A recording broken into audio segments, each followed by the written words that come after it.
નમસ્કાર, સંદેશ ન્યૂઝના ડિજિટલ પ્લેટફોર્મમાં આપનું સ્વાગત છે અને હું છું આપની સાથે માલવી। અમદાવાદમાં આવતીકાલે એટલે કે 12 ફેબ્રુઆરીના રોજ નરેન્દ્ર મોદી સ્ટેડિયમ ખાતે ભારત અને ઇંગ્લેન્ડ વચ્ચે વન ડે મેચ યોજાવા જઈ રહી છે, જેને લઈને હવે જીએમઆરસીએ મહત્વપૂર્ણ નિર્ણય લીધો છે। અમદાવાદમાં મેટ્રો ટ્રેન સેવાઓ રાત્રે 12 વાગ્યા સુધી ચાલુ રહેશે, એટલે કે 12 વાગ્યા સુધી મેટ્રો ટ્રેન દોડાવવાનો નિર્ણય લેવામાં આવ્યો છે।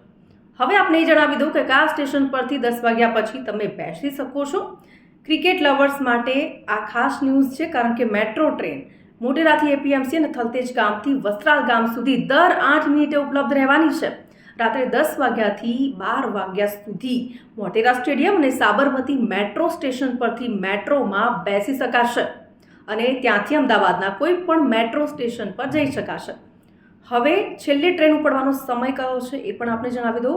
રાત્રે 10 વાગ્યા પછી મોટેરા સ્ટેડિયમ અને સાબરમતી મેટ્રો સ્ટેશનમાં પ્રવેશ કરવા માટે માત્ર પેપર ટિકિટ લેવાની રહેશે, જે આખા દિવસ દરમિયાન તમે કાલુપુર, ઓલ્ડ હાઈકોર્ટ, થલતેજ, મોટેરા, સાબરમતી, રાણીપ, વાડજ અને જીવરાજ મેટ્રો સ્ટેશન પરથી તે દિવસે અગાઉથી ખરીદી શકો છો, જેથી પરત ફરતી વખતે તમારે ટિકિટ માટે લાઇનમાં ના ઊભું રહેવું પડે। આ સિવાય મોટેરા સ્ટેડિયમ ગાંધીનગર વચ્ચે મેટ્રો ટ્રેન સેવાઓ રેગ્યુલર ચાલુ રહેશે, જેમાં kiosk, token, vending machine, ticket counter, mobile એપથી અગાઉથી જો તમે ટિકિટ ખરીદેલી હશે તો રાત્રે 10 વાગ્યા પછી એ જે સમય લંબાવવામાં આવ્યો છે ત્યારે માન્ય ગણવામાં નહીં આવે। તો આ વાત તમારે ખાસ ધ્યાન રાખવાની છે।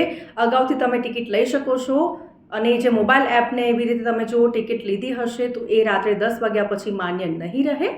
તો મેટ્રો ટ્રેન દર 8 મિનિટથી તમારા માટે દોડાવવામાં આવશે, જેથી કરીને ક્રિકેટ લવર્સને કોઈ તકલીફ ન પડે।